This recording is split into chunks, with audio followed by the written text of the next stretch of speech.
guys, I hope you had a great weekend. I would like to just go through where we're at right now. So we finished everything from the chapter that we need to cover. Lesson 9.7 is actually not part of our curriculum, and being that we are at the end of the 9 weeks and we are in this situation of the remote learning, we are going to bypass lesson 9.7, which is what we would normally have done in class, and just take a quiz on 9.4 to 9.6. Now, because we're in the online learning session, it's not going to be a standard quiz.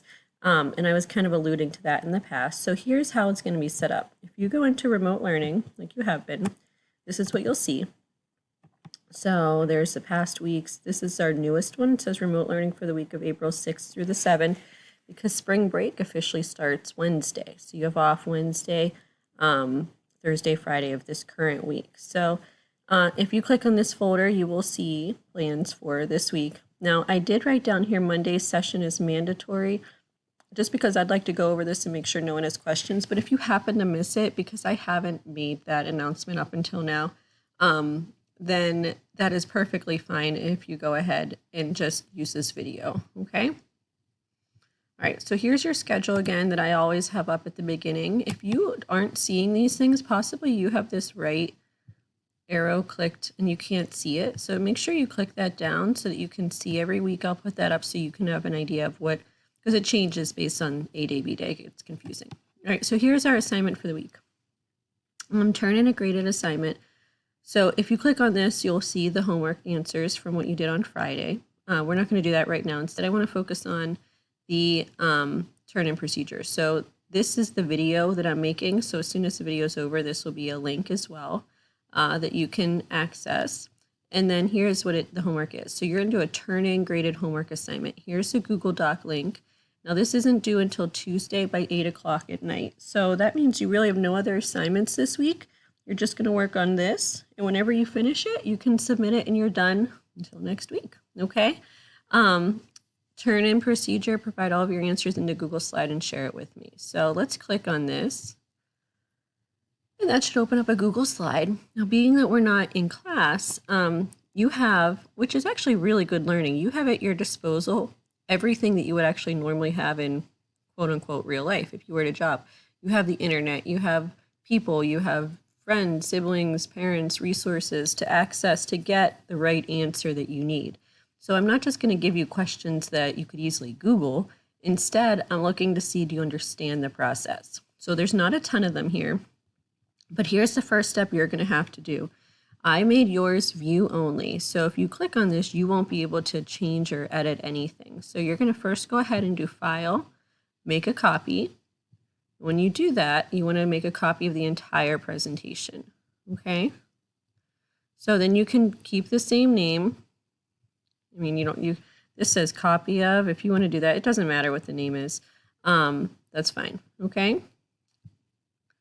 And I'll just do this just for the fun of it. All right, the next thing I want to make sure you do is you share it with me. So don't forget to do that part. No, I can't do that, but make sure you share it with me because I am myself, okay?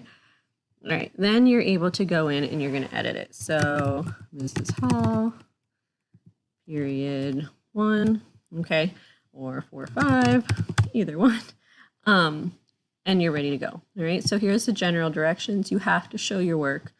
Take a picture of your work and include it on this slide and make sure it is clear and easy to follow. So the reason I'm using Google Slides is because when people do their homework, you guys are very neat, but some people go down, some people go across. It just gets a lot to grade it, especially in this setting. So this way everyone's work is consistent. It's easy for me to go through and see what you've done. All right, next. If the directions say to explain your reasoning, be sure to explain your reasoning. Being that we are grading this in a remote learning situation, I'm evaluating your thought process more than merely the right answer, because there are multiple resources at your disposal to get that. That's what we already said. Check your work. And then lastly, round all answers to the nearest tenth. And if you need to add in any extra slides, do that, okay? So here's a sample one. I pulled something from the beginning of the chapter where we did 45, 45, 90 right triangles. You can read through this on your own, but I showed the work. This particular one said find X, and then it also says explain right here. So I found X, and I explained how I got it. So X is here, round in the nearest tenth, and I explained how I got it. And I actually chose this one. It was kind of cool. the book had it as one of their actual problems, and they went to Kennywood Park. So that was pretty neat, The Phantom's Revenge. So I thought that was fun. We had to put it in. All right, so now we get into your questions. There are only 5 questions, but some of them have more than one part. So for instance, question 1, I noted that it's 3 points. Okay, in the diagram, they're giving you that DC is 110 inches. What is the perimeter, the outside of the entire figure? That's all I need. Clearly show all of your work. So you can work it out and then take a picture of it. Now, if it's not fitting on this screen, I don't need the question. I mean, I need to know what question number it is, but you're welcome to delete that part.